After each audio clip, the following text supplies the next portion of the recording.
o governo, além de não dar ouvidos, cometeu um erro tremendo. Resolveu brincar com fogo. Resolveu transformar em ministro o ex-presidente Lula. Ora, é a mesma coisa de falar de corda em casa de enforcado, porque no próprio domingo as pessoas já levantavam cartazes e o alvo era PT, o ex-presidente Lula e a presidente Dilma. E na terça-feira, senador Cristóvão, o governo disse, não, vamos nomear o ministro. E com agravante, esse ministro não estava vindo com a função propriamente de ministro. Ele estava vindo para fugir da investigação, como ficou claramente, todo mundo suspeitava disso, mas isso depois ficou sobejamente provado nas gravações. Numa delas, cito aqui, o ex-ministro conversava com o sociólogo Alberto Carlos, se eu não me engano. Não sei se é sociólogo, mas enfim, com um intelectual de São Paulo. E ele dizia, a sua saída é o ministério. Você não tem outra saída, porque se você cair na mão do Moro, não tem advogado que tire. E aqui eu quero fazer um parênteses. Não é que o Moro é arbitrário, não é que o judiciário é arbitrário. É que está mudando uma coisa e muitos advogados não entenderam. Eu vi que vários advogados até fizeram um manifesto, eles estão alvoroçados, senador Cristóvão, porque tem tido uma coisa aqui no Brasil. Antigamente todo mundo dizia, olha, são as brechas da lei. Não é que, às vezes, por falta de cuidado com o processo, ficavam algumas lacunas e os advogados passaram a trabalhar praticamente só nas nulidades, trabalhando só processualmente, sem enfrentar o mérito. Então, não importava qual crime o sujeito tivesse praticado. Eles trabalhavam na nulidade do processo, ficavam só monitorando o processo. No momento que tinha uma nulidade, eles vinham. Isso aconteceu até com operações importantes, como a Satyagraha e tantas outras, aquela do Daniel Dantas. Os organismos policiais evoluíram muito, se instruíram mais e passaram a ter mais informações e mais cuidado com os direitos, inclusive. Isso melhorou, isso não piorou. Tem muita gente dizendo que nós estamos vivendo um estado policialístico. Erros podem ocorrer, mas aqui ou acolá, não tanto como antigamente. Antigamente era pior, porque as operações elas iam procurar. E é isso que está incomodando. Por isso que eles dizem, olha, se cair na mão do Moro, eu não estou dizendo que o Moro não erre, mas os dados têm mostrado que tem errado menos do que a média. Tanto é que boa parte das suas, que de todas as suas decisões, 3,8% foram reformadas nas instâncias superiores. Concedo uma parte à senadora Vanessa Graziotin. E fico feliz de Vossa Excelência me dar essa oportunidade, porque tem muita gente que tenta dividir. Aliás, tudo está dividido. O Brasil, hoje, tem um lado e tem um outro lado. Não é assim. Então, questionam e dizem, tentam incutir na cabeça das pessoas que quem é contra o impeachment é contra a Lava Jato. Não é verdade. Da Lava Jato, nós temos alguns reparos. Eu pessoalmente, tenho alguns reparos. Um deles, senador Medeiros, diz respeito a quando a lei não é observada, a quando a Constituição não é observada. Você veja, o pedido de prisão preventiva do presidente Lula gerou críticas de todos os lados. Satyagraha. Satyagraha era dirigido por quem dentro da Polícia Federal? Qual era o delegado que presidia o inquérito? Delegado Protógenes. Delegado Protógenes foi eleito, posteriormente, deputado federal pelo meu partido no estado de São Paulo. O que aconteceu? A Satyagraha, para quem não lembra, era uma grande operação, senador Lindbergh, uma grande operação voltada principalmente para as empresas de Daniel Dantas, com esquemas de corrupção muito parecidos com o que nós estamos vendo hoje. Pois o delegado Protógenes respondeu o processo administrativo, respondeu tudo, e sabe o que aconteceu com ele?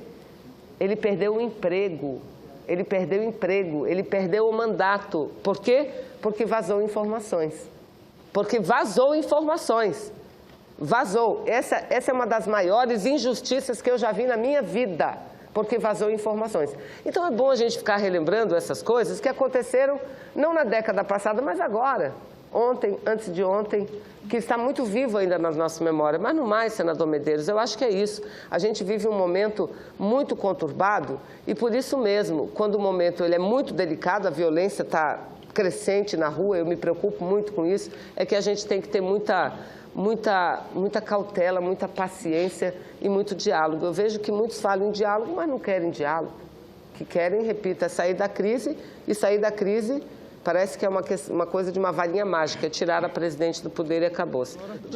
Que fazer críticas ao comportamento do juiz Moro e de outros não quer dizer que é contra o Lava Jato. Da mesma forma, ir às ruas se manifestar contra o governo e defender o impeachment não quer dizer que é golpista. Mas tinha havido esse discurso, ou seja, um santo de um lado, né, e os pecadores de outro. A coisa é mais complicada e a gente não está trazendo essa complicação aqui para dentro. Os limites, por exemplo, do juiz Moro e do Lava Jato, tem que se discutir, sim, quais são os limites legais. Mas tem que se discutir o que é que está por debaixo de tudo isso. Na época que o Protógenes divulgava aquelas fitas contra um banqueiro, se eu não me engano, muitos do que hoje criticam o Moro defenderam o Protógenes. Muitos. Tinha um procurador, que eu não lembro o nome, da República, que convocava a imprensa para dizer o que ele estava apurando. E o PT e outros partidos progressistas apoiavam e elogiavam. Como era o nome dele? Francisco. José Francisco Alves, se não me engano. José Francisco Alves. Isso. E todo mundo apoiava. Essa falta de coerência de um lado e do outro é que é lamentável. Eu estava até falando para o senador Lindbergh um desses dias. Se o presidente Lula, agora, como ministro da Casa Civil, colocar uma política fiscal austera, como ele fez no começo do governo dele, é capaz do senador Lindbergh apoiar, que ele acha que a austeridade leva à recessão. E é capaz do PSDB ficar contra, apesar de vir defendendo isso. Nós que nos consideramos progressistas vamos ficar cada vez mais isolados. Senador Lindbergh, hoje de manhã, vendo a televisão, as pessoas acampadas na Avenida Paulista, em frente à Fiesp, eu me lembrei que pouco tempo atrás era no ABC, em frente ao Sindicato dos Metalúrgicos. Mas agora são pagos. Já tem uma diferença aí fundamental, Fiesp e Sindicato dos Metalúrgicos. Mas não é isso que eu estou dizendo? É. Onde é que nós erramos? O que não podemos é dizer o povo está ali por causa de sanduíche. Ou dizer são coxinhas. Nós erramos em alguma coisa. E mais ainda grave. Era na frente dos metalúrgicos, no ABC, gritando Lula lá.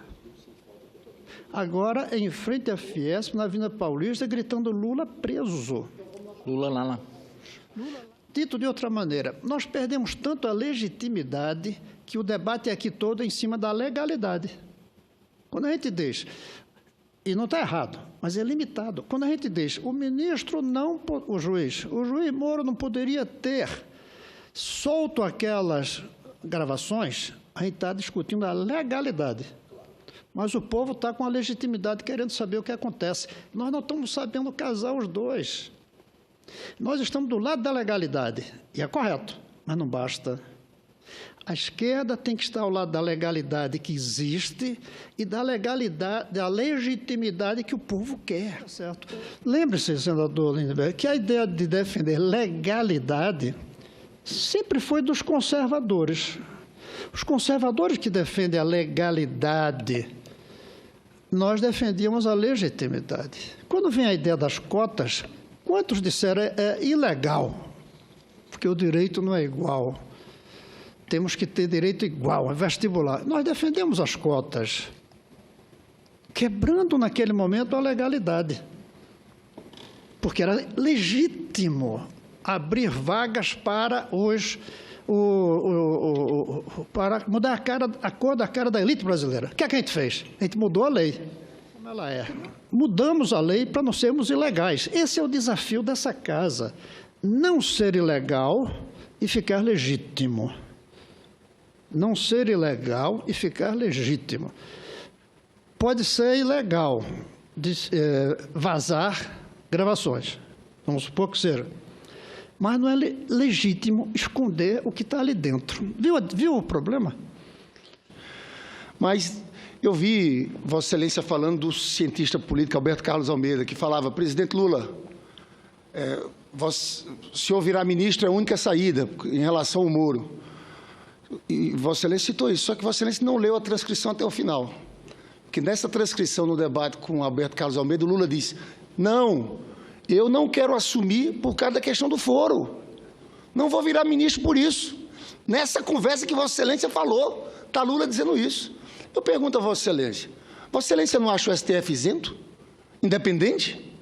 Vossa Excelência acha que o STF vai dar uma proteção ao ex-presidente Lula? É claro que não, senador. Na verdade, quem perde com isso é o presidente Lula, porque ele perde a capacidade de recorrer nas instâncias. Eu tive com ele esse período, senador Cristóvão. Ele passou uma semana para se decidir. O que atrasou a decisão foi essa questão, sim.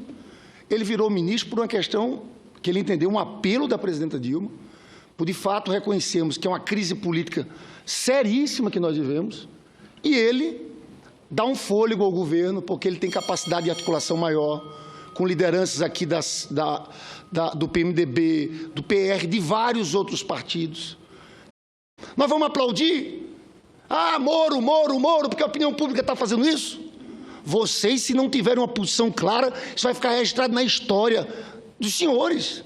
Aí eu trago aqui, ainda bem, uma voz sensata aqui no dia de hoje, o editorial da Folha de São Paulo, que é um editorial que marca, porque é um momento de tanta covardia, de tanta gente que não se posiciona nesse momento, que eu acho que o editorial da Folha coloca o pingo nos is aqui também.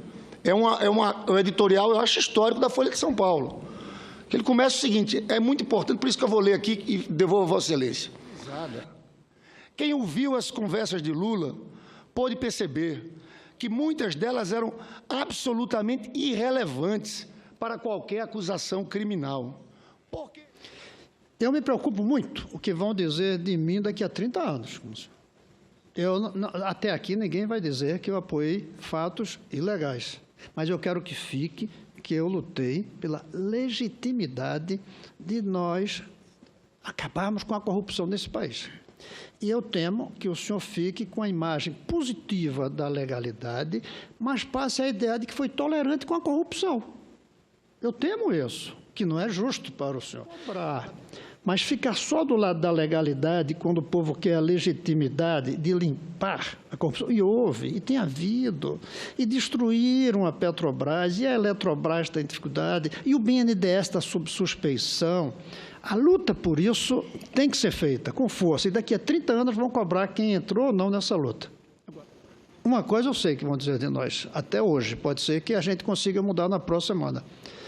Vão dizer de nós que nós ficamos irrelevantes, que o processo, isso sim me preocupa, e eu venho dizendo há anos aqui, o processo político foi judicializado de tal maneira que nós somos irrelevantes. As leis hoje são definidas pelo próprio Supremo ao interpretar as maneiras que nós escrevemos e que não são claras, ou até coisas que nós não escrevemos ainda, que por conta dos calendários eleitorais o Supremo sai na frente legislando, que não é o papel.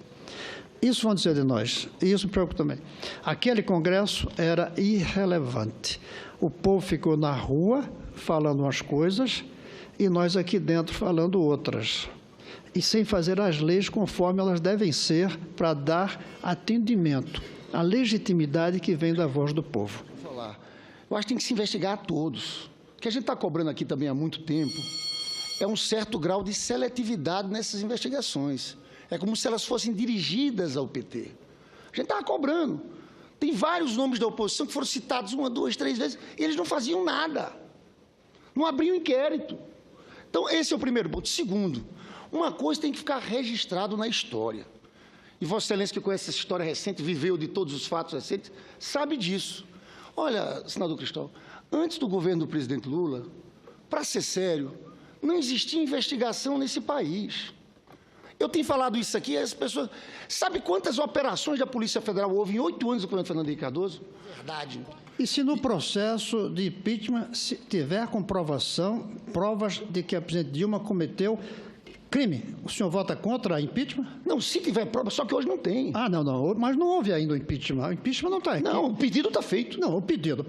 E sabe o que é que diz o pedido? O pedido pode se fazer a qualquer momento. Não, então tem que ser outro pedido. Aliás, eu até defendo, está um projeto meu aqui, recall. Eu acho que todo mundo, 2 anos depois do mandato, devia ter uma eleição até para Na Venezuela é assim, você sabe que na Venezuela tem o instrumento do referendo revogatório. Isso. Apesar de dizer Chaves a ditadura, então, vamos foi Chaves supor que fez que isso. o impeachment é um referendo revogatório. Agora tem que provar que houve crime. Eu sempre disse aqui, não é golpe pedir impeachment.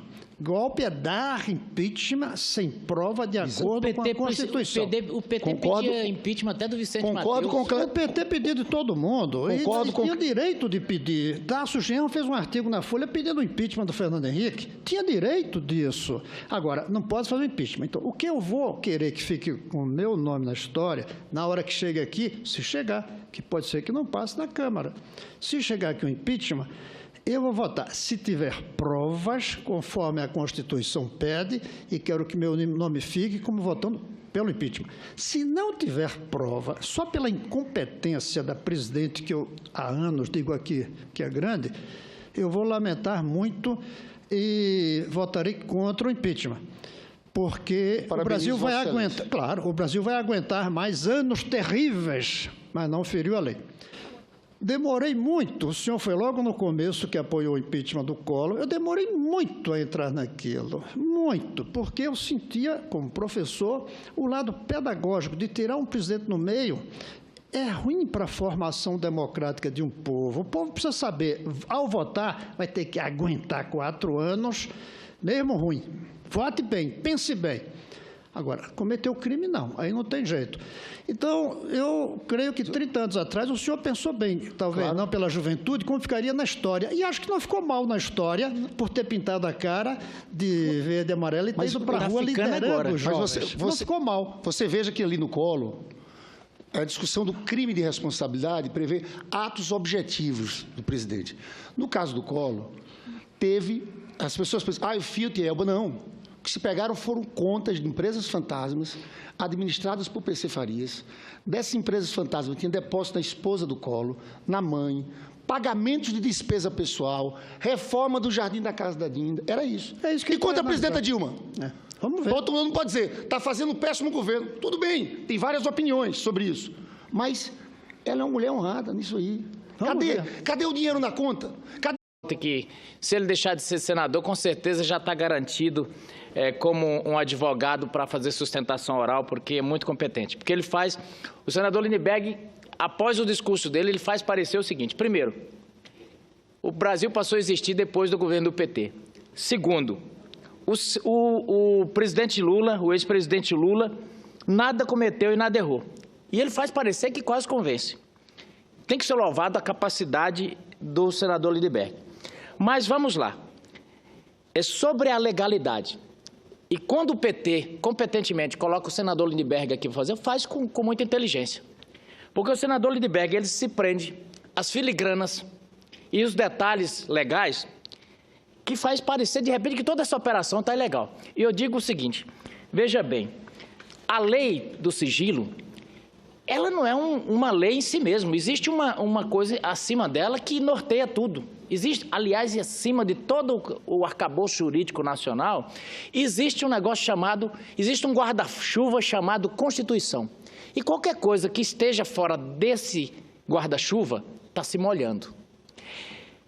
A Constituição, ela diz o seguinte, que a lei só poderá restringir, isso está lá no artigo 5º, inciso 51.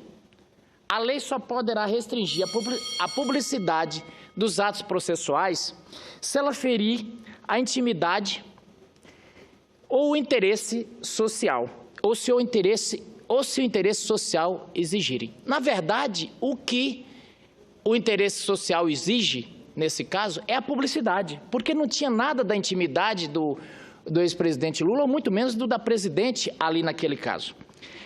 A regra, na verdade, é a publicidade. É a publicidade. Aliás, tinha um jurista norte-americano que dizia o seguinte, em matéria de poder, não existe melhor detergente do que a luz do sol. Mas deixando as filigranas e os detalhes legais de lado, até porque essas questões o PT faz inteligentemente como estratégia de trazer para o campo da tecnicidade, do campo processual, faz inteligentemente porque é difícil demais enfrentar o mérito. Eu tenho dito, e me perdoe a analogia, mas a situação nesse momento é quase como falta batida por Rogério Ceni. É no ângulo, é sem defesa. Então tem que partir para o lado processual mesmo e tem que arrumar um advogado competente, e fez muito bem. Agora, existem algumas coisas que estão muito claras e patentes. Uma delas é o mito da presidente Dilma. Nós já tínhamos um mito, aliás, o PT teve muita sorte, tem dois mitos. O mito Lula e o mito Dilma. O mito Lula desmoronou e eu não preciso fazer força para fazer isso, porque a população estão nas ruas, as pessoas estão nas ruas e isso já está claro. Mas existe um mito que ainda está construído. O mito 1 da presidente Dilma, mito da honestidade. Vejamos bem. A presidente Dilma foi chefe do Conselho da Petrobras, do Conselho Administrativo da Petrobras. Ela foi chefe da Casa Civil.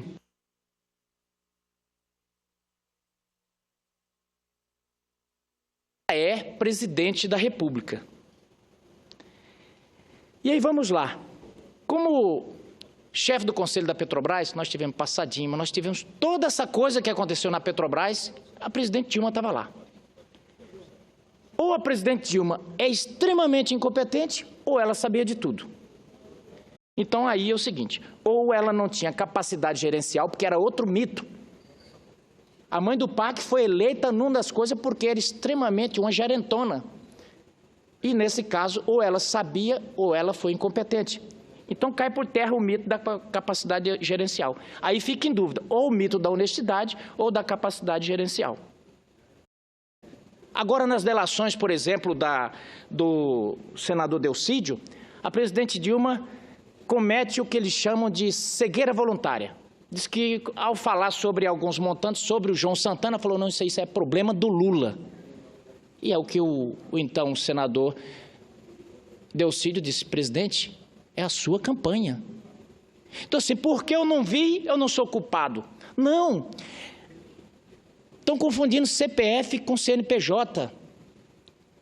A presidente, a instituição, a candidata Dilma, se houve crime na campanha dela, ela é responsável, sim.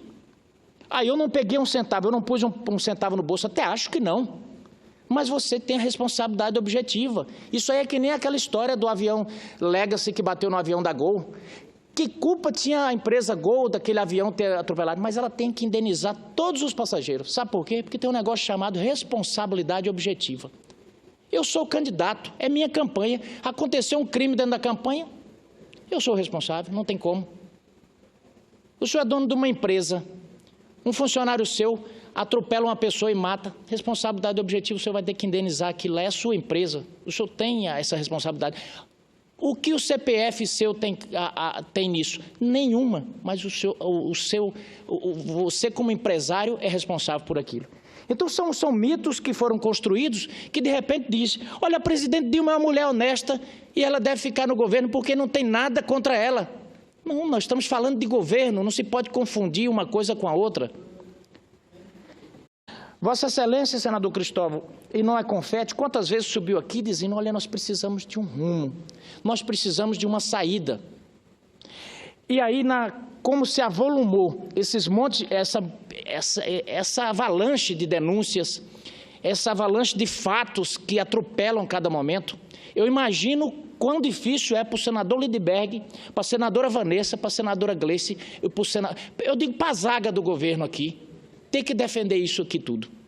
É terrível, é que eles são habilidosos, têm muitos anos de tribuna, mas não é fácil, porque a cada momento se atropela um fato acima do outro. Ainda está controlando um, defendendo um, já tem que ter defesa para o outro. É muita coisa. E não tem como você dizer, olha, não aconteceu. Só de dinheiro, fato, que já entrou de volta para os cofres da União, é mais de 2 bilhões que o Ministério Público já trouxe.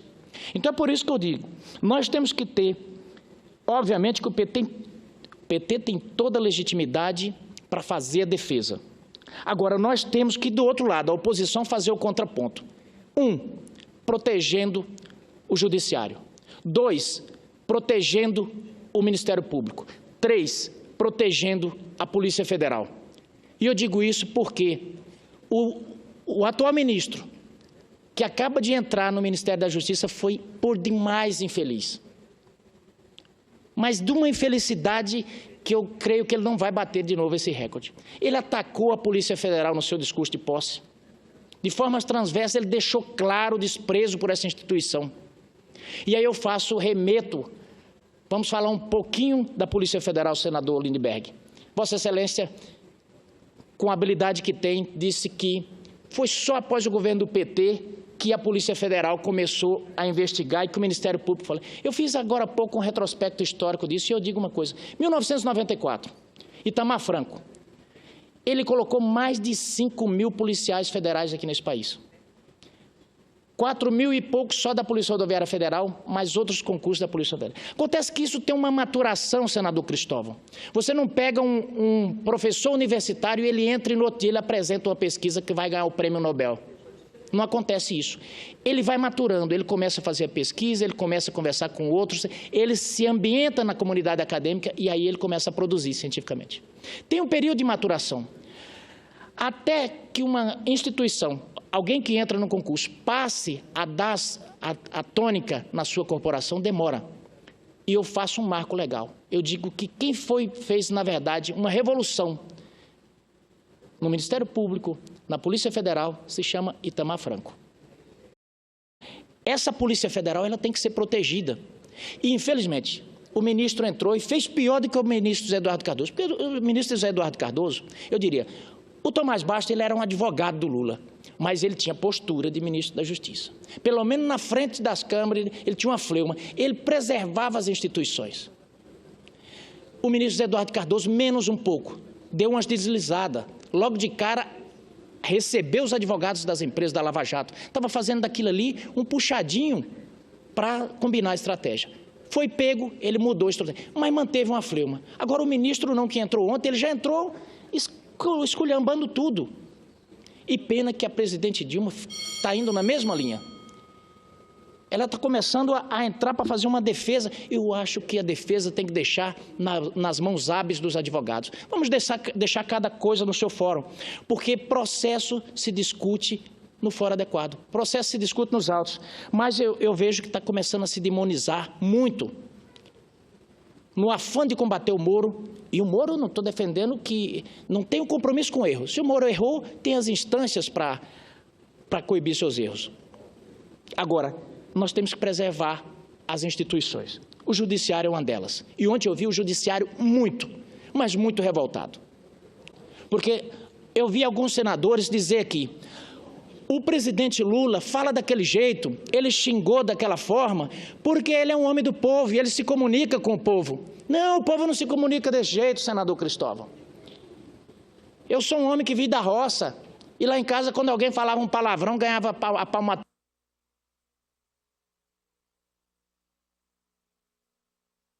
Um homem analfabeto, um homem simples do povo. Eu nunca vi meu pai falar um palavrão. Nunca vi. Então, quando o ex-presidente Lula se referiu com palavras extremamente desabonadoras a membros do Judiciário, ao Judiciário brasileiro, ao Ministério Público, mostra algo pior, mostra qual é a essência de pensamento dele, mostra a cabeça. Essas gravações todas têm mostrado como é a cabeça do ex-presidente Lula. É de relativizar tudo. A cabeça do presidente Lula se resume à fala do ministro Mercadante, que na política tudo pode. E não pode. Não pode. Que na política o poder absoluto não é. Existe um negócio chamado democracia. E na democracia todo poder emana do povo. E essa revolta, eu tenho dito, o PT tem que ter cuidado para que no seu discurso de se manter no poder não esteja lutando contra o povo. Talvez o PT devesse lhe contratar, senador Cristóvão, para fazer uma consultoria. Porque Vossa Excelência chama a reflexão. Vossa Excelência tem dito Cuidado aqui, com esse negócio de consultoria, não tá bom? e eu tenho dito, no afã de se livrar, o PT tem só se afundado, porque ataca para todo lado, mas o momento não é de atacar. Bom, se a estratégia de defesa for o ataque, estão fazendo corretamente, mas eu estou percebendo que nesse afã, nessa estratégia de defesa, está colocando contra si toda a população brasileira, porque no momento que começou a chamar as pessoas de golpistas, as pessoas foram se enraivecendo. E aquela passeata que antes era uma passeata de mostrar o descontentamento, passou a ser uma passeata de indignação. E ontem eu fui ali na frente do Senado, onde tinha mais de 5.000 pessoas. Eu já comecei a ver raiva. E aí veio o discurso de dizer, não, está plantando, a oposição está plantando discurso de ódio. Meu Deus do céu, minha cidade tem apenas 200 mil habitantes, senador Cristóvão. Foi pessoal do MST, quando o Lula conclamou aí, foi para dentro de uma empresa lá, invadiu, fez o diabo, invadiram empresas de TV aqui, isso só para citar alguma coisa. Os discursos de Stedley, meu Deus do céu, o que é aquilo? É ódio puro. E o presidente Lula, o ex-presidente Lula é o maior responsável por tudo isso. Sabe por quê? Eu disse ontem, o ex-presidente Lula é um ator, é um comunicador nato. E ele fez o seguinte, ele criou um perfil, o perfil do herói. Mas todo herói tem que ter um vilão. E ele criou um vilão imaginário, ele criou o eles. Quem é o eles? Não sei. Outra hora eram as elites. Mas que elites? Ele sempre conversou muito bem, ele até contava, dizia o seguinte, que ele sentava à mesa com Mária Mato, que ele não tinha dificuldade de conversar com ninguém. Então esse ódio todo era retórica. Tanto é que está provado aí. Eu tenho dito, parece aquele livro do Aloysio Azevedo, o Mulato, que diz que o mulato chegou de Coimbra e era um rapaz muito bonito, dançava valsa muito bem, mas as madames não podiam dançar com ele. Então, em público, elas o enxotavam, mas no privado diz que chamavam para a alcova. Essa foi a relação do ex-presidente Lula com as elites. Então, assim, é uma crônica, ele criou esse perfil do nós contra eles, e agora reclama de dizer que o país está dividido. E eu digo, o país nesse momento não está dividido. Ele está mais ou menos assim, 94% de um lado e 6% do outro. Muito obrigada, senhora presidente. Eu estou muito assustado de que não passe por uma margem muito pequena. E vou voltar a dizer, porque a população eles não sabe. É preciso 2/3 dos votos, não é isso? Então, ela pode ter menos da metade e o processo não passar. Mas foi isso. O caso do Getúlio não chegou a ver, só o Collor que teve um processo de impeachment. Mas teve o pedido e a votação na Câmara. O pedido e a votação, mas só não que passou. Getúlio ganhou. Não foi passou. Isso. Foi isso que eu tinha falado. O julgamento não houve. O julgamento no Senado. Na Câmara, o pedido de impeachment foi votado. O pedido foi votado. E ele ganhou, Getúlio ganhou. Então, foi na comissão ou foi no plenário? No plenário. Concluído. Muito obrigado. E, senador, nesse caso, a gente teria que contar com a grandeza da presidente Dilma se ganhasse por um voto de renunciar, mas ela já disse que não vai fazer.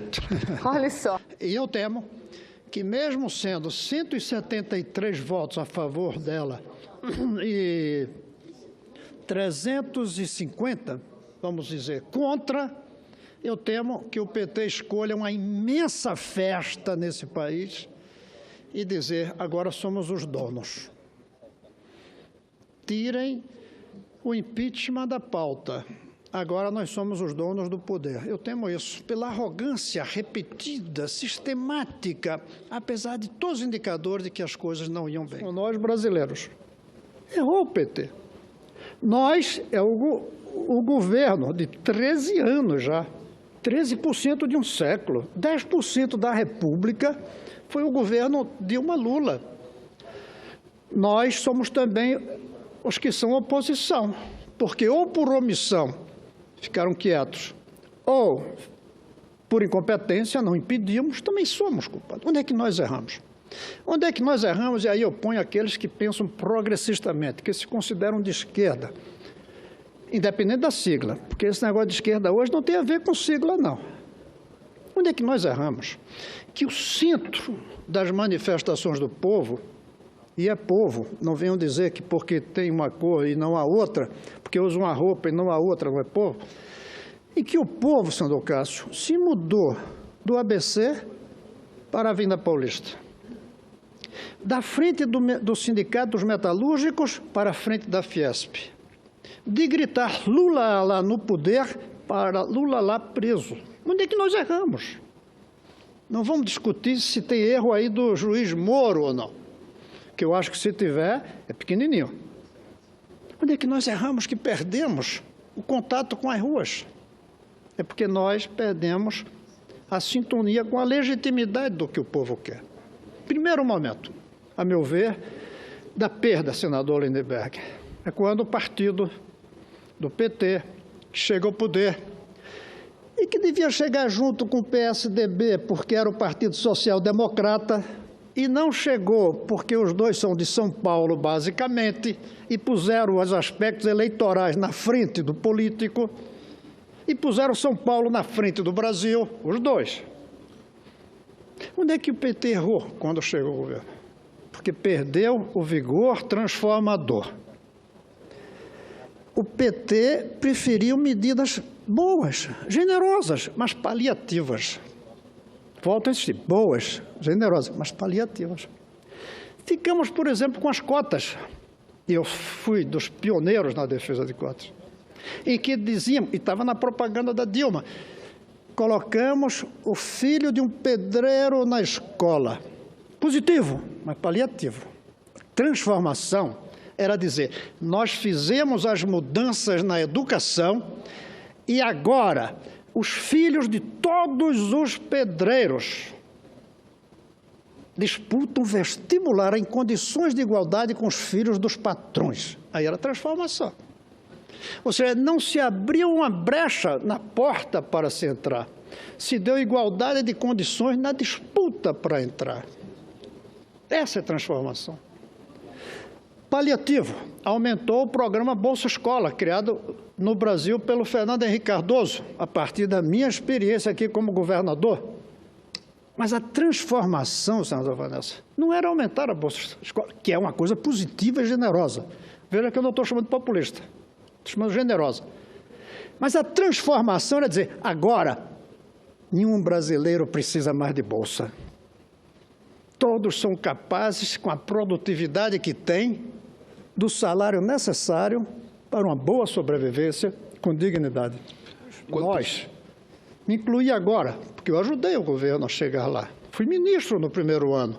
Tentei, aliás, fazer isso, com a ideia de federalização, adotando 29 cidades, programa chamado Escola Ideal, parado a primeira semana que o ministro Tasso Genro me substituiu. 29 cidades minúsculas, que era o que o dinheiro do MEC permitia, porque o Lula, e nisso eu era a favor, foi austero.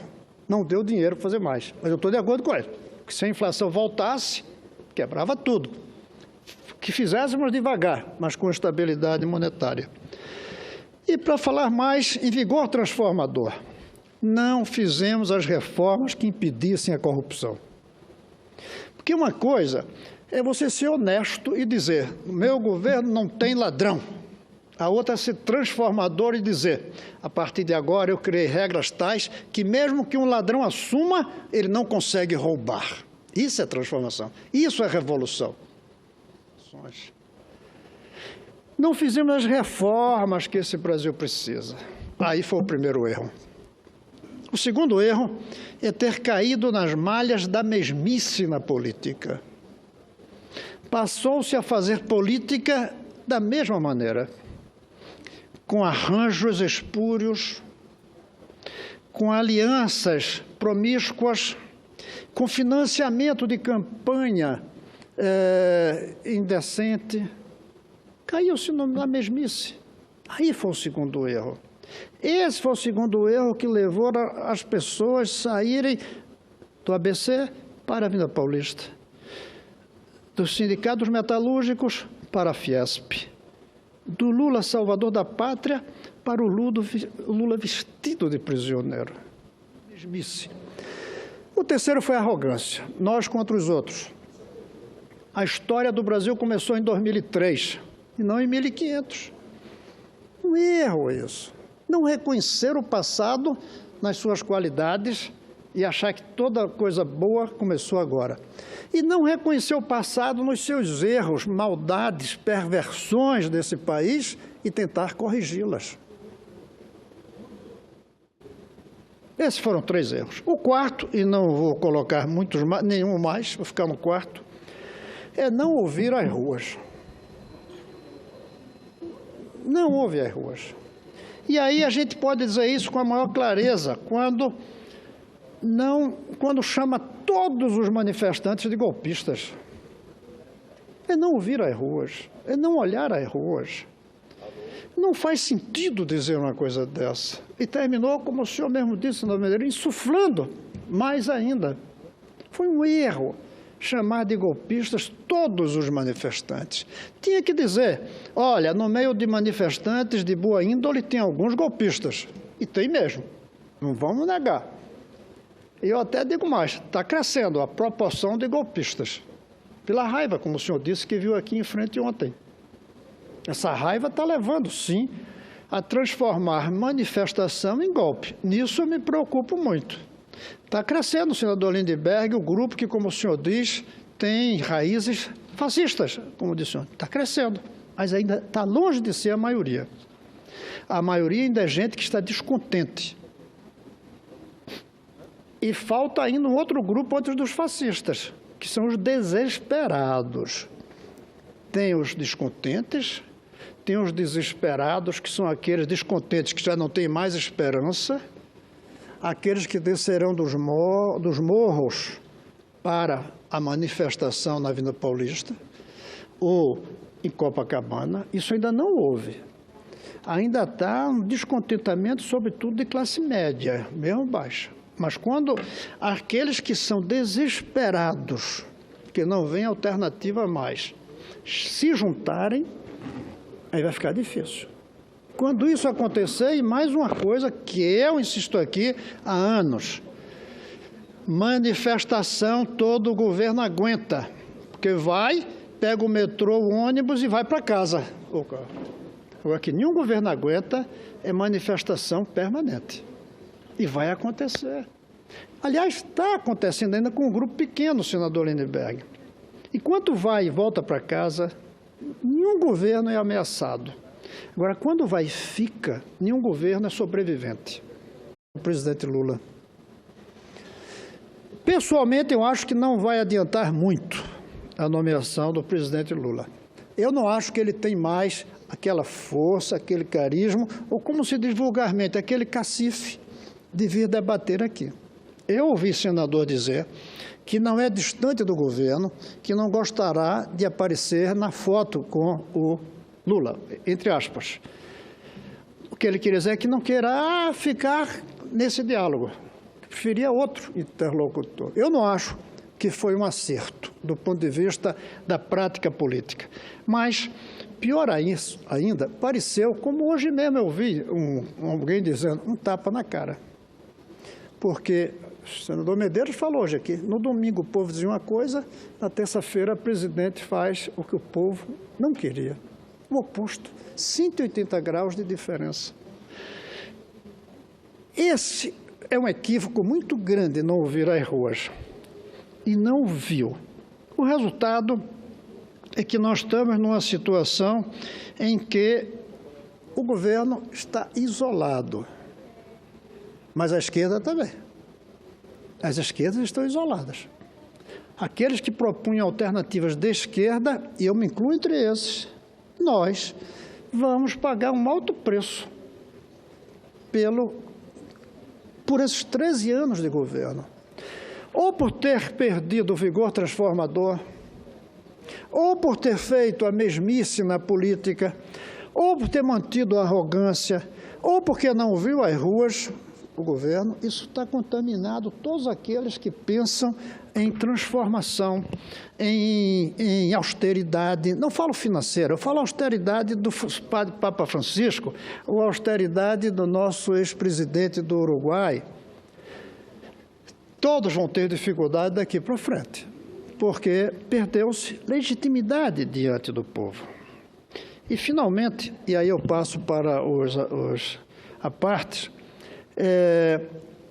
nós, isolados como estamos políticos, nós vamos ter dificuldade de encontrar o caminho. E aí é o mais grave de todos. Esta situação não pode demorar muito tempo. Está parado o país. E ela vai ser resolvida, provavelmente, em alguns meses, seja com o impeachment, seja com a continuação da presidente Dilma, passado uma discussão de impeachment. E aí, essa casa tem que estar preparada para o dia seguinte. Seja o dia seguinte ainda com a presidente Dilma, seja o dia seguinte com o presidente Temer, seja o que começa a ganhar força a ideia de eleições gerais. O senador Cássio está dando apoio a isso. Eleições gerais. Vai crescer muito.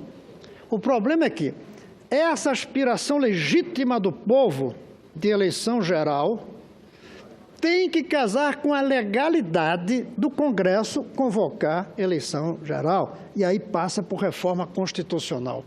E se a gente duvida se haverá voto suficiente, qualificado, 2/3, para o impeachment, imagine para o impeachment de todos nós.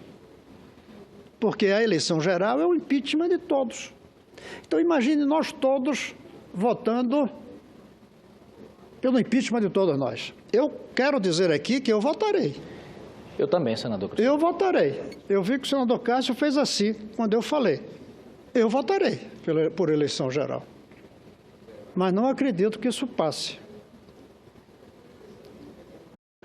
O maior equívoco praticado pelo ex-presidente Lula teria sido não inovar na forma de sustentação política que levou o Brasil a uma situação difícil e, ao invés de transformar os métodos já envelhecidos, apodrecidos da política da altura, o presidente Lula deixou de usar o seu imenso capital político, deixou de usar a sua extraordinária liderança popular e terminou quedando para o caminho mais fácil, o caminho do fisiologismo, do patrimonialismo, do aparelhamento do Estado, e que talvez tenha sido, neste ponto, o erro que degenerou todo o sistema desse período de governabilidade do PT.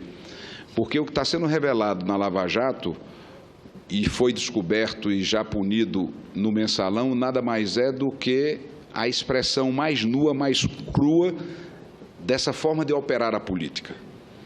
E é exatamente isso que o povo brasileiro está dizendo que não quer mais, que é um basta. E esse talvez seja o primeiro grande desafio para quem está olhando para o futuro, como Vossa Excelência faz. Sim, temos que olhar para o amanhã, porque o presente já está precificado. Ontem a Câmara dos Deputados instalou a comissão do impeachment e é um processo irreversível por tudo que estamos vivendo, e não preciso entrar em detalhes. E agora é momento de, com muita responsabilidade, o Parlamento, o Congresso Nacional, ter espírito público, que é uma palavra tão gasta, deixar projetos políticos de lado, ambições pessoais de banda e pensar no Brasil. Aí, para os meus amigos Lindenberg e Vanessa, que são os dois, digamos, mais fortemente ligados ao governo pelo PT e pelo PCdoB, se na votação houver base suficiente para justificar, e PT e PCdoB, só vocês votarem contra, não vão ficar bem. Porque vai parecer corporativismo, vai parecer apego ao poder do partido. Eu estou preocupado com o que a história vai dizer de nossos votos. E vou votar pensando nisso. Eu vou votar consciente disso. Da responsabilidade que é votar para derrubar um presidente. É duro. Tem que ter os argumentos muito substanciais, de acordo com a lei. eu vou votar com muito cuidado. Tanto que até hoje eu não disse minha posição. Eu sou a favor que abra o processo. Nunca disse aqui. Sou a favor do impeachment, não sou a favor do impeachment. Todos me cobram. Porque nesse fla-flu de hoje você tem que estar a favor ou contra. Primeiro ano de governo do presidente Lula, a gente tinha que ter feito a reforma política, acabado com o financiamento empresarial de campanha, democratizado os meios de comunicação. Esse foi um erro. Não dá para o senador Cássio aqui dizer assim, o PT... Na verdade, esse é um problema do sistema político como um todo. As mesmas empreiteiras que financiaram o PT, financiavam o PSDB e financiavam todos os partidos brasileiros. Aqui vale uma pergunta, e quando eu falo da seletividade das investigações na Lava Jato, será que só tinha propina dessas empreiteiras na Petrobras? O que é que seria esse cenário no Brasil com Michel Temer na presidência com esse programa econômico? Então, quem acha que esse caminho do impeachment vai solucionar a crise do país, está muito enganado. Acho que não. As ruas, inclusive, vão continuar com manifestantes, com novas pautas. Então, eu só queria alertar isso. Engana-se, e eu encerro dizendo isso, quem acha que o impeachment da presidenta Dilma pacificaria o país. Infelizmente, não vai pacificar. Obrigado, senador. Eu vou concluir, senador Hélio, mas respondendo. Primeiro, se Michel Temer é golpe, foi o PT que deu o golpe, porque Michel Temer foi escolhido pelo PT. Não foi nem pelo povo. O povo não votou em Michel Temer. O povo votou na presidente Dilma e a presidente Dilma e o PT escolheram Michel Temer. O golpe é afastar sem base jurídica. Esse aqui não. Eu estou falando Michel Temer. Sim. Que eu sei desse. Michel Temer foi escolhido pelo PT. Claro. E foi escolhido 2 vezes. Claro. Ou seja, foi escolhido por 8 anos. E na natureza, 8 anos é muito tempo. Qualquer um da gente morre em 8 anos, possivelmente. E a gente escolheu ele. Aliás, a gente não. O PT escolheu. Então é ele. Agora, se houver impeachment. Segundo, o que a gente discorda, e eu queria um dia sentar mais longamente, é que a gente discute às vezes um ponto e outro, mas todos eles são imbricados. Por exemplo, se mantivermos o déficit da Previdência, e tem déficit, o país está errado quando diz que não tem. Pode dizer que não tem se trama só os trabalhadores, mas é um conjunto. Tem também aqueles que foi um grande avanço de trazer para dentro do sistema previdenciário. Se a gente continua crescendo indexadamente, aumenta o déficit, aí aumenta os juros.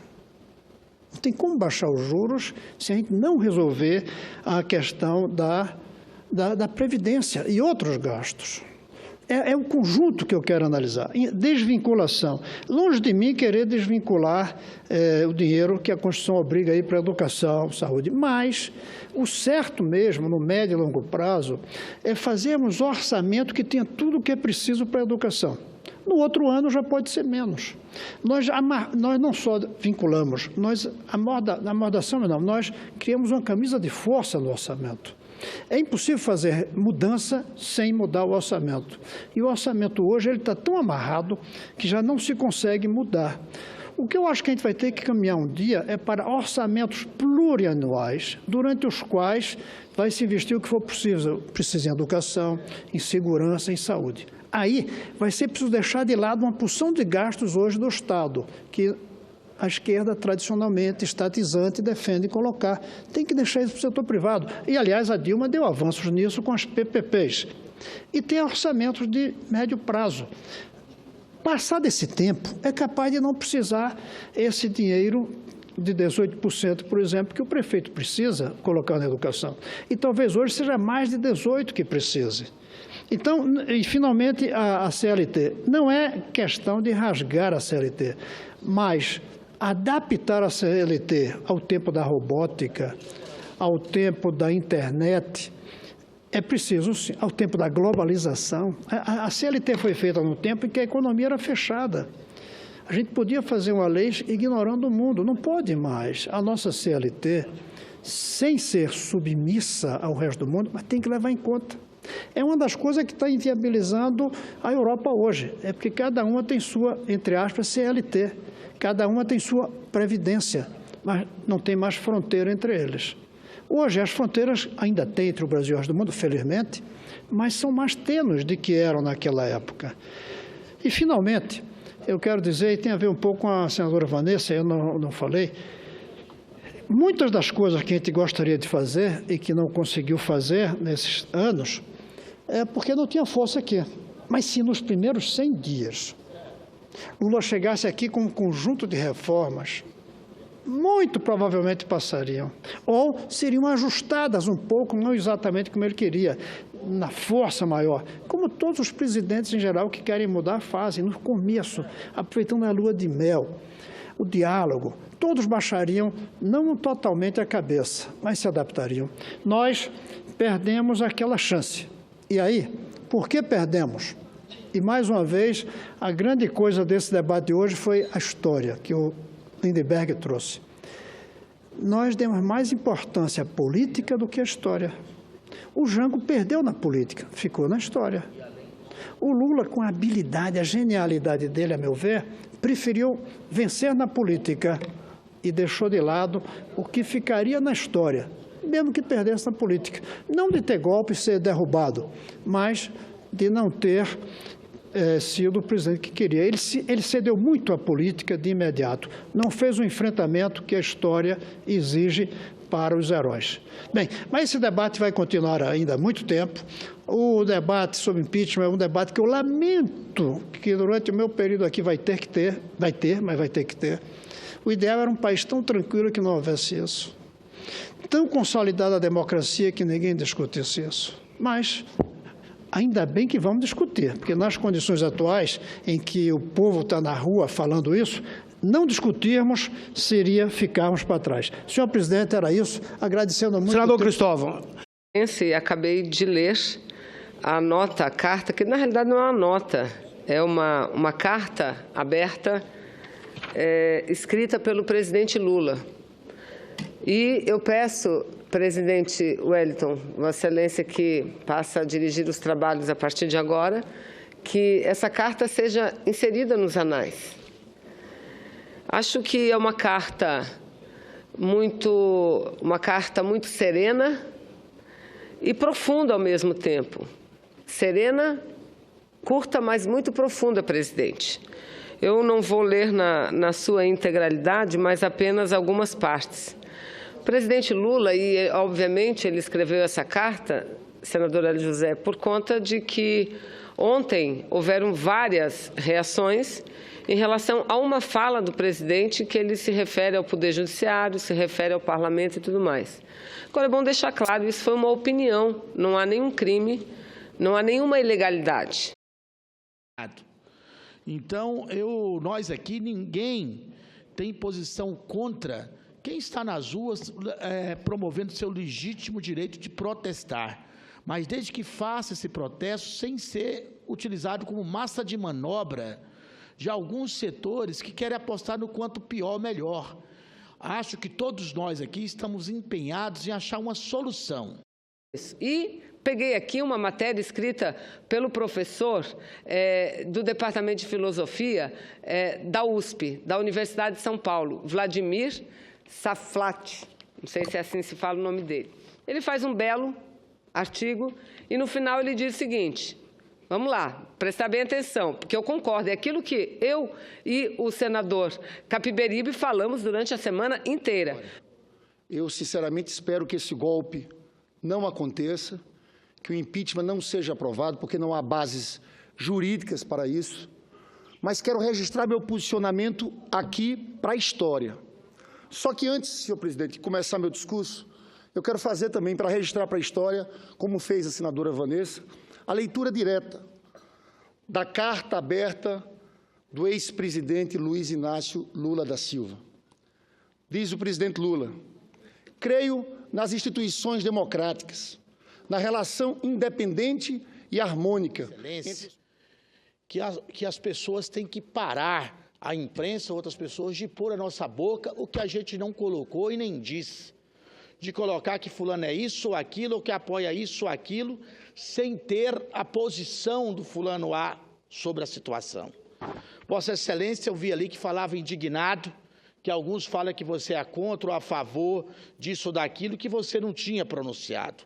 A mesma coisa eu vejo nas redes sociais, por aí, querendo dizer que eu sou contra ou a favor a impeachment. Eu quero falar para Vossa Excelência, aqui do alto dessa tribuna e para o Brasil, que eu sou a favor do povo brasileiro, que eu sou a favor da geração de emprego, que eu sou a favor que haja investimento em infraestrutura, que o Brasil possa escoar de forma adequada a nossa produção de grão, que o Brasil não tenha 30% de prejuízo, porque nós não temos hoje estradas ferroviárias necessárias para levar nossa safra aos portos brasileiros. Presidente, é importante, neste momento de grave crise que passa o país, nós buscarmos aqui esclarecer a sociedade, principalmente aos milhares de telespectadores que confiam aqui no debate em alto nível que se produz no plenário do Senado Federal, para que possamos aqui rebater algumas teses infundadas e totalmente inoportunas que estão sendo levantadas por aqueles parlamentares que defendem a base do governo, especialmente o governo da presidente Dilma. O Brasil está assistindo nesses últimos dias algo jamais visto. Foi e tem sido a maior mobilização em todo esse período republicano que a população brasileira fez de uma maneira espontânea, mostrando que a indignação tomou conta de 99% da população brasileira.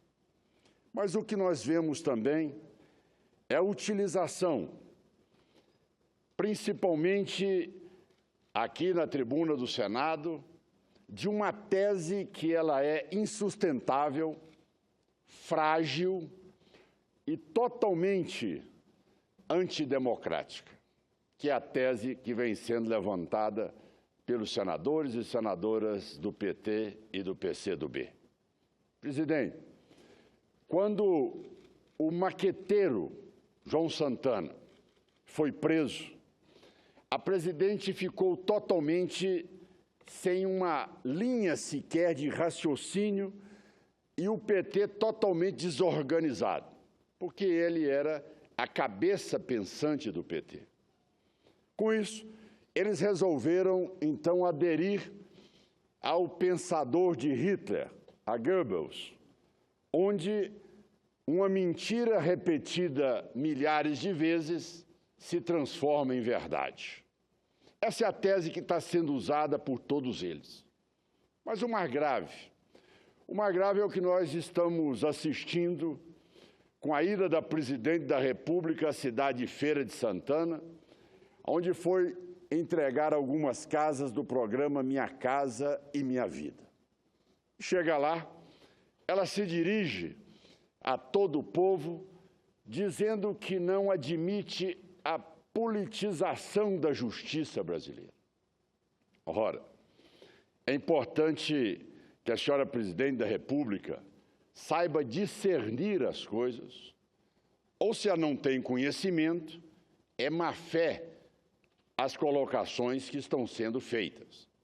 Primeiro, porque muitos parlamentares que aqui falam do Estado democrático de direito, muitas vezes não sabem definir o que é o Estado democrático de direito. É importante esclarecer a todos eles que Estado democrático de direito é aquele onde a população elege os seus representantes e, indiretamente, esses representantes credenciados aqui aprovam as leis que são sancionadas e o Estado se submete a cumpri-las. Isso é Estado democrático de direito. Ora alguma, o juiz Sérgio Moro quebrou as regras que estão estabelecidas por lei. É importante que isso seja dito para poder interromper essa catilinária que tem sido dita aqui nos últimos dias, tentando a não explicar o mérito do crime praticado pela presidente da República, voltar para a tecnicidade dizendo que não poderia ser aquela gravação tornada pública. Pode sim, senhor presidente. Está claro naquilo que também é prerrogativa do juiz ou de qualquer ministro. Cabe a ele poder autorizar a interceptação. É preciso que a Presidente da República saiba os termos certos. Presidente da República não foi grampeado. Justiça não grampeia ninguém. A Justiça faz a interceptação conforme está previsto no Código de Processo Penal. Assim foi feito. Ela é que deveria ser mais cautelosa e não ligar para o cidadão que estava sendo interceptado, porque um investigado está envolvido no processo Lava Jato, está envolvido, sim, em todos os escândalos produzidos no Brasil, desde Mensalão a Petrolão. Ela que deveria ter esse cuidado.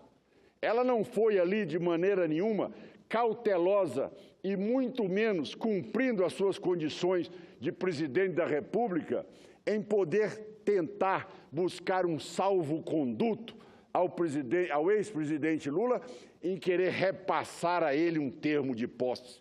Isso é crime, sim. Quando a presidente vem com aquele termo de posse, mostrando para a população brasileira, aqui está a assinatura do Lula, não está a minha assinatura. Ora, é realmente desrespeitar a inteligência do povo brasileiro.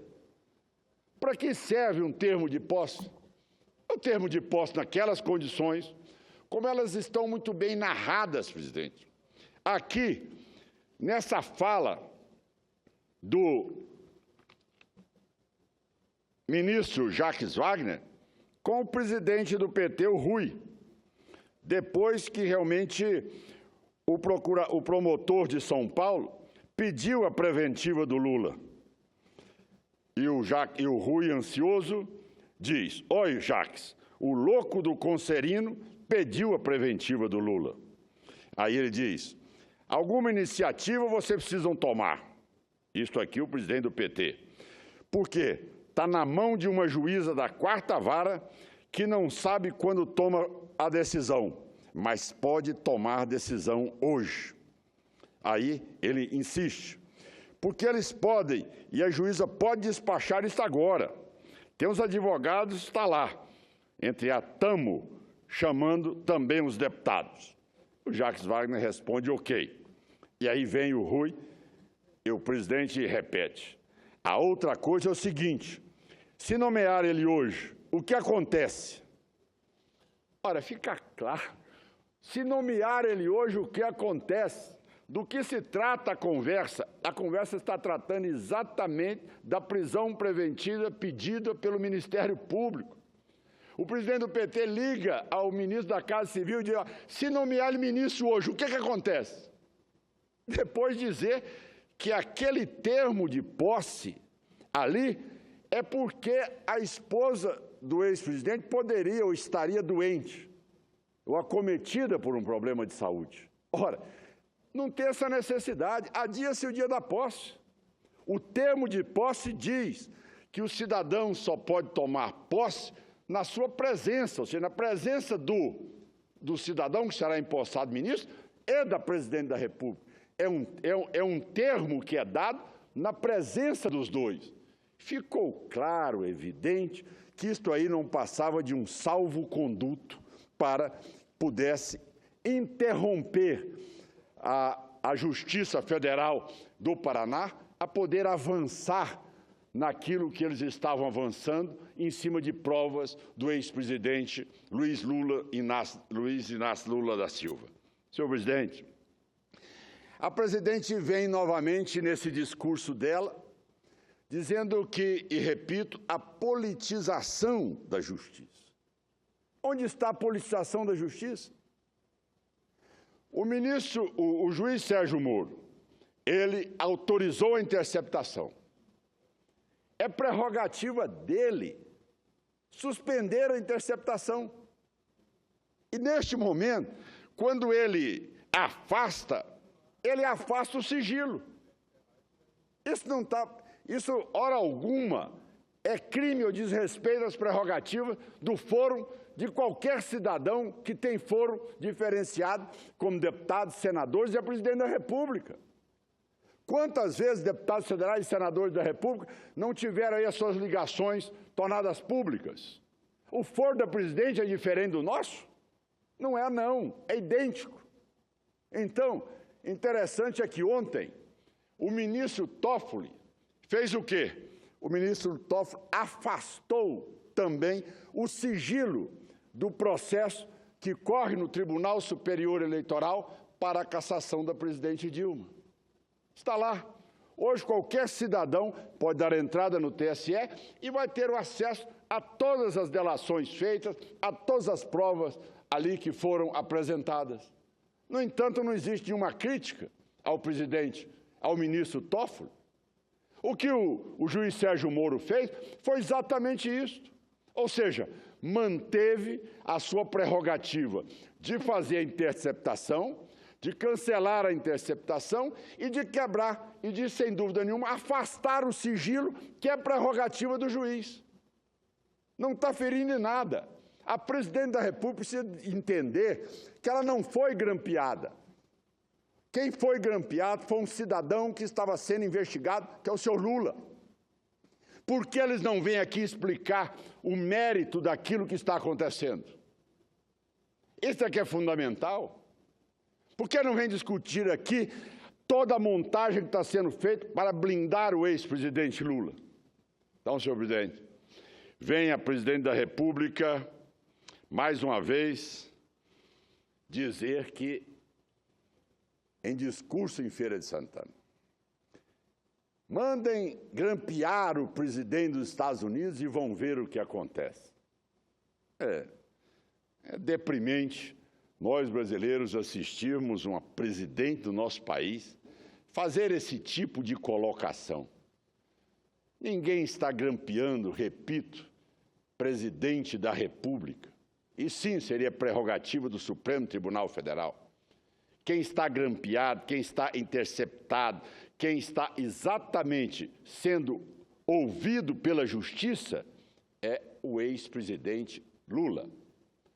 Ela que deveria ter maior cuidado, saber com quem está falando e não querer trazer todo esse processo para dentro do Palácio do Planalto num momento de grande crise como esse. O que fica claro é que, diante de todo o desespero da população brasileira, do sofrimento da população brasileira, o único plano que tem do governo do PT é exatamente o plano de salvar o ex-presidente Lula. Esse é o plano. E eles dizem, olha, é o ministro, que é ex-ministro, até agora não tomou posse. A posse foi suspensa por determinação liminar da Justiça, também na instância de Brasília, no Rio de Janeiro, em outros tantos estados que, sem dúvida alguma, vão dar o parecer favorável. Eu acredito que também será mantido pelo Supremo Tribunal Federal, porque está caracterizado, óbvio, está caracterizado exatamente o desvio de finalidade. Ele não está ali para ser ministro, para trazer nada. Ele está ali para ser ministro, para ser bloqueado das investigações. O momento grave que nós estamos vivendo hoje é importante e todos nós aceitamos e acatamos, sim, as mobilizações que devem ser feitas. Mas eu peço a todos os telespectadores que comparem a mobilização que foi feita no último domingo, as mobilizações que nós estamos assistindo no Brasil todo, de terça-feira até a data de hoje. Algo que, sem dúvida nenhuma, é de arrepiar qualquer cidadão brasileiro que tem um mínimo de patriotismo ou de compromisso com a bandeira brasileira. É algo que realmente nos emociona, que toca, porque é espontâneo. Nós estamos assistindo, presidente, as pessoas descerem aqui com sua família, filhos, jovens, idosos, todas as tardes, ocupando a frente toda do Congresso Nacional, do Palácio do Planalto, as grandes avenidas em São Paulo, no Rio de Janeiro, Belo Horizonte, as pequenas cidades, em Cuiabá, na capital de Vossa Excelência, nas pequenas cidades do interior também, é um sentimento nacional. Hoje, o que nós vamos assistir é o quê? Nós vamos assistir hoje um povo que está recebendo das centrais sindicais, com ônibus alugados para que sejam deslocados com todo aquele aparato que nós conhecemos bem, que se compara com aquilo que a Venezuela tem produzido na América Latina, chamada os coletivos. Os coletivos que são o MST, CUT. Esses dois representam exatamente aquilo que foi estruturado ali naquele país e que eles vieram aqui poder dar aula e cada vez formar pessoas que têm essa estrutura de poder infiltrar, agredir os outros, poder fomentar a discórdia, poder produzir aquilo que nós vimos na Venezuela, que é a maior violência que já assisti até os dias de hoje. Mas o mais interessante é que o Brasil hoje também assiste um fato inédito. O Maduro, presidente da Venezuela, conclama o povo para ir às ruas para defender a presidente Dilma. Veja bem se tem condições éticas e morais um presidente que hoje vive a maior crise econômica e social em seu país, com a inflação extrapolando 200%, desemprego generalizado, desabastecimento completo, pessoas na fila para poder conseguir aí o mínimo de uma cesta básica. Mas eles têm exatamente aquele aparato do Foro de São Paulo. Eles têm exatamente aquela estrutura de usar o governo na tese inicialmente democrática, dizendo o Estado democrata de direito, mas ao chegar lá querem impor a sua vontade e querem quebrar o Estado democrático, como quebraram na Venezuela. O que a presidente da República está dizendo hoje, em Feira de Santana, que disse ontem na posse do ministro, é a quebra daquele Estado democrático de direito. Ela está quebrando, não aceitando que a lei que nós aqui aprovamos, que foi sancionada, que ela se submeta a ela. Ela se sente acima das prerrogativas legais que não é dada a nenhum cidadão neste país. Então, senhor presidente, é preocupante ver agora um presidente que ainda responde pela presidência da Venezuela ser aí o alicerce de sustentação e de mobilização de apoio à presidente Dilma e ao ex-presidente Lula. Nós, brasileiros, não precisamos de apoio e nem intervenção do senhor Maduro, que deverá se ocupar dos problemas de seu país. Nós aqui saberemos ocupar o nosso. E nesta hora, aqui ao finalizar o meu pronunciamento, eu quero conclamar a todos que estão já promovendo as mobilizações em todo o país, mas é informá-los que na data de ontem, na Câmara dos Deputados, foi instalada a comissão processante que deverá apresentar o seu parecer em 15 sessões. E aí, a matéria será votada na Câmara dos Deputados. Eu peço a todos os brasileiros, por favor, na semana de 11 a 15 de abril, tentem cancelar toda a sua agenda. Por favor, de 11 a 15 de abril, deveremos votar, assistir à votação, que como senador, caberá a mim também, como você, cidadão, assistir à primeira votação na Câmara dos Deputados. E aí eu peço a todos vocês, venham para Brasília. Vamos colocar aqui milhares e milhões de pessoas na praça pública, na esplanada dos ministérios, acompanhar o momento da votação, que será indiscutivelmente reproduzida em telões aqui na frente do Congresso Nacional, para que o povo possa respirar tranquilamente e fazer com que na próxima semana da votação do dia 12 de abril, poder chegar ao Senado Federal e aí sim nós julgaremos o mérito e acredito que neste momento a presidente da República, tendo aqui a admissibilidade aceita e o seu processo a ser julgado, afastada da presidente da República, e nós teremos a sua substituição e, se Deus quiser, ventos melhores para que nós possamos trazer paz, tranquilidade e equilíbrio para sairmos dessa crise tão grave que o PT enfiou o Brasil. Muito obrigado, senhor presidente, pelo tempo que Vossa Excelência me concedeu a mais.